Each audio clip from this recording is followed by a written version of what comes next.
Hello students, कैसे हैं आप सब? अच्छे तो हैं? तो चलो यार, हम लोग आज लेक्चर नंबर 4 की तरफ आ गए हैं और आज हम लोग पढ़ने वाले हैं फंडामेंटल थ्योरम ऑफ अरिथमेटिक। लेकिन हाँ, उसके पहले एक बच्चे का डाउट था यार, मेरे कमेंट पे आया था। गी ग्रीम करके कोई लड़का था, ठीक है। उसने बोला था कि उसको एक क्वेश्चन समझ में नहीं आ रहा, तो मैं चाहता हूँ उसके लिए एक बार इस क्वेश्चन को रिवाइज करूं, क्योंकि सबका साथ सब पढ़ेंगे तभी तो पढ़ेगा इंडिया। ओके, तो चलो यार उसको करते हैं। क्वेश्चन नंबर 3, मुझे लगता है क्वेश्चन नंबर 4 में उसे डाउट था। दिया हुआ है, use equilibrium division lemma to show that square of any positive integer is easier in the form of 3m plus 1 for some integer m। देखो यार, इसमें समझना क्या है, use equilibrium division lemma to show that square of any positive integer, किसी positive integer का square 3m plus 1 के form में होगा। आपको इक्विलिब्रियम डिवीजन लेमा लगाकर इसे शो करना है, ठीक है। देखो यार 3m है, तो यहां से ही मुझे हिंट मिला है, क्योंकि यहां पे मुझे b का वैल्यू कितना रखना पड़ेगा 3, और मुझे इक्विलिब्रियम डिवीजन लेमा पता है a equal to bq plus r, where b equal to 3। बात समझ में आ गया? तो बस आपको क्या करना है कि let a is any positive integer, मानना है कि a मेरे पास कोई पॉजिटिव इंटीजर है। Okay, when it is divided by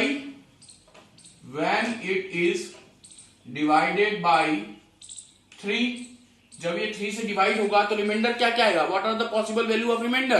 that is 0, 1 और 2। उससे ज्यादा तो नहीं हो सकता ना भाई, समझ में आ रहा है ना? when it is divided by 3 then it gives quotient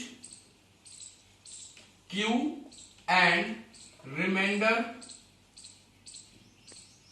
r equal to 0, 1, 2। इतना बात समझ में आया? ये चीज आपको लिखना पड़ेगा। ओके, उसके बाद according to equilibrium division lemma क्या होता है? a equal to b q plus r होता है, वेयर r कहां से कहां तक होता है? r इज ग्रेटर देन और equal to 0 but always less than b। Okay, बात समझ में आया? अब इतना आप लिख लेंगे। उसके बाद नेक्स्ट स्टेप में आपको क्या करना है, देखो नेक्स्ट स्टेप में क्या करना है, पुट r इक्वल टू 0। तो आपका a इक्वल टू कितना आ जाएगा भाई? 3q plus 0। अब आपको स्क्वायर शो करना है, square of any positive integer. तो ये तो आपका एक पॉजिटिव इंटीजर a है जो कि 3q के फॉर्म में है। अब हमको इसको करना पड़ेगा स्क्वायर, तो हम क्या करेंगे? Squaring both side. तो इधर कितना हो जाएगा? a स्क्वायर, और इधर कितना हो जाएगा? 9q square.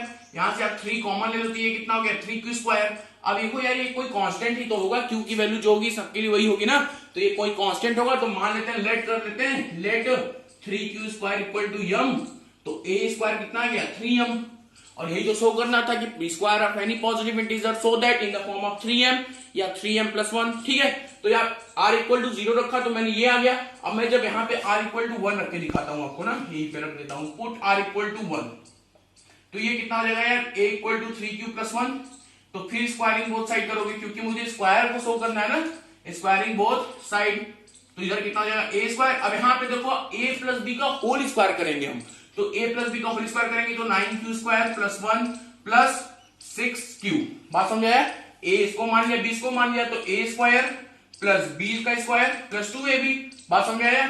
तो यार अब देखो आपको शो क्या करना है? 3m प्लस 1 के फॉर्म में। तो देखो प्लस 1 आपको दिख रहा है, तो अब 9q स्क्वायर प्लस 6q को एक साथ ले लो, प्लस 1। अब देखो यहां से 3 कॉमन मिलेगा, 100% कॉमन मिलेगा।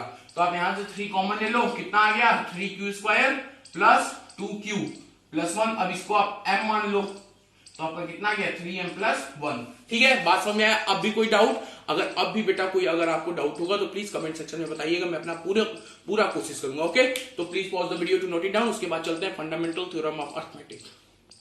तो यार जैसा कि मैं लेक्चर नंबर 1 में आपको बता रखा हूं कि हमें क्लास 10th में पॉजिटिव इंटीजर की 2 महत्वपूर्ण प्रॉपर्टी को स्टडी करना है, जिसमें कि पहली प्रॉपर्टी थी इक्विलिब्रियम डिवीजन लेमा और दूसरी प्रॉपर्टी है फंडामेंटल थ्योरम ऑफ अरिथमेटिक। तो हम लोग ऑलरेडी इक्विलिब्रियम डिवीजन लेमा अच्छे से पढ़ चुके हैं और उस पे बेस्ड एक्सरसाइज 1.1 भी अच्छे से कर चुके हैं, ठीक है। और मैं उम्मीद करता हूं आप लोग ईमानदारी से करके इस लेक्चर पे आए होंगे। ओके, तो चलो यार अब हम लोग चलते हैं फंडामेंटल थ्योरम ऑफ अरिथमेटिक। मैंने बताया था इक्विलिब्रियम डिवीजन लेमा में कुछ डिवीजन से रिलेटेड चीजें थी और फंडामेंटल थ्योरम ऑफ अरिथमेटिक में कुछ मल्टीप्लिकेशन चीज होगी। यार देखो ये भी चीज आप बचपन में पिछले वाले क्लासों में पढ़ रखा है और इक्विलिब्रियम डिवीजन लेमा भी पढ़ रखा था। बस यहाँ पे आपके इक्विलिब्रियम साहब ने अपना थ्योरम दे दिया और इसी को फंडामेंटल थ्योरम में भी वही चीज होगी जो आपने पढ़ रखे होंगे, बस यहाँ पे आपको उस थ्योरम की तरह उसको पढ़ना है, ठीक है। देखो फंडामेंटल थ्योरम ऑफ अर्थमेटिक क्या बताता है, अभी तक आप लोग पीछे वाले क्लासों में पढ़ रखे हैं कि हम किसी भी नेचुरल नंबर को, किसी भी, ध्यान से सुनिएगा, किसी भी नेचुरल नंबर को उसके प्राइम फैक्टर के रूप में लिख सकते हैं।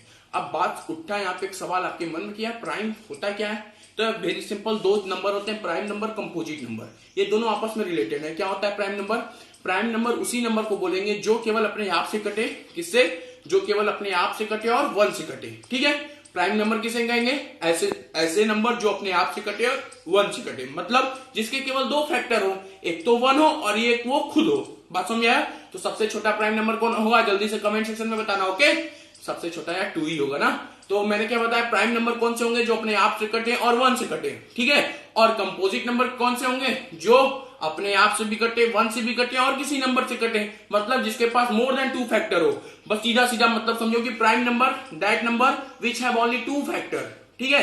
ऐसे नंबर जिसके केवल 2 फैक्टर हो, ठीक है, जो केवल 2 नंबर से विभाजित हो, ओके। और कंपोजिट नंबर ऐसे नंबर जो 2 से ज्यादा नंबर से कटे या 2 से ज्यादा नंबर से विभाजित हो जाए, ओके। बात समझ आया? तो यार फंडामेंटल थ्योरम ऑफ अर्थमेटिक यही बात करता है कि वी कैन एक्सप्रेस, हम एवरी कंपोजिट नंबर को एक्सप्रेस कर सकते हैं, मतलब फैक्टराइज कर देते हैं, कर सकते हैं इन ए यूनिक वे। मतलब सिंपल सी बात समझो कि हम एवरी कंपोजिट नंबर को उसके प्राइम फैक्टर के प्रोडक्ट में लिख सकते हैं इन अ यूनिक वे। जैसे मेरे पास कोई कंपोजिट नंबर, आप बताओ कौन सा है? 4। तो 4 को हम लिख सकते हैं 4 इक्वल टू 2 इंटू 1, ठीक है। मेरे पास एक कंपोजिट नंबर और है, कौन सा है? 12। तो 12 को हम लिख सकते हैं 2 इंटू 2 इंटू 3। बात समझे यार? तो यार देखो ये कंपोजिट नंबर है और इसको मैंने लिख दिया प्राइम नंबर के रूप में, ठीक है। किसके रूप में लिख दिया है? प्राइम नंबर के रूप में। बात समझ आया? क्या किया मैंने? यही तो फंडामेंटल थ्योरम ऑफ अर्थमेटिक बोल रहा है कि we can express any composite number as a product of their prime factor in a unique way. That is the fundamental theorem of arithmetic. Clear? Okay, कोई दिक्कत नहीं ना? होगी तो जरूर कमेंट सेक्शन में बताना, ओके। मैं अपना पूरा कोशिश कर रहा हूं आपको समझाने का, ओके।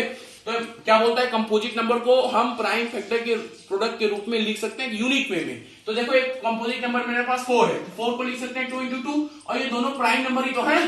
बात समझ आ रहा है? 12 को भी तो लिख सकते हैं प्राइम नंबर के रूप में। कौन कौन सा? 2 2 जा 4 3 जा 12। ये देखो तीनों के तीनों प्राइम नंबर है। और एक और बताओ आप जल्दी से, 16, 2 इंटू 2 इंटू 2 इंटू 2, 2 2 जा 4 2 जा 8 2 जा 16, ठीक है। बात समझ आया? इन सबको मैंने प्राइम नंबर के रूप में लिख दिया और यही हमारा फंडामेंटल थ्योरम ऑफ अर्थमेटिक है, इससे बाहर कुछ नहीं है। बात समझ में आएगा? कोई दिक्कत नहीं ना भाई?